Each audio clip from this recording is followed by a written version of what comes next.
Genesis chapter 13. And Abram went up out of Egypt, he and his wife, and all that he had, and Lot with him, into the south.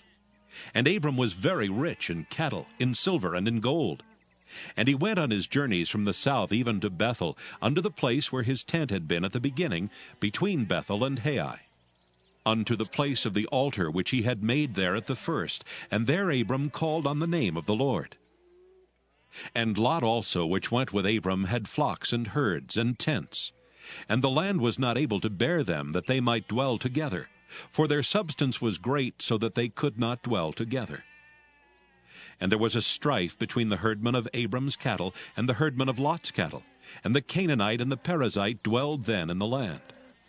And Abram said unto Lot, Let there be no strife, I pray thee, between me and thee, and between my herdmen and thy herdmen, for we be brethren.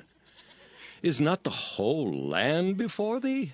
Separate thyself, I pray thee, from me. If thou wilt take the left hand, then I will go to the right.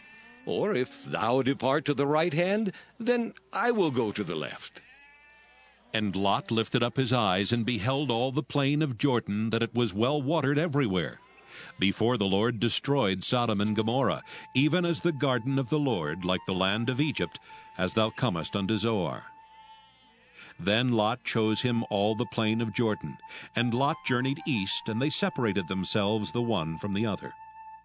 Abram dwelled in the land of Canaan, and Lot dwelled in the cities of the plain, and pitched his tent toward Sodom. But the men of Sodom were wicked and sinners before the Lord exceedingly. And the Lord said unto Abram, after that Lot was separated from him, Lift up now thine eyes, and look from the place where thou art, northward and southward, and eastward and westward. For all the land which thou seest, to thee will I give it, and to thy seed forever. And I will make thy seed as the dust of the earth, so that if a man can number the dust of the earth, then shall thy seed also be numbered. Arise, walk through the land in the length of it, and in the breadth of it, for I will give it unto thee.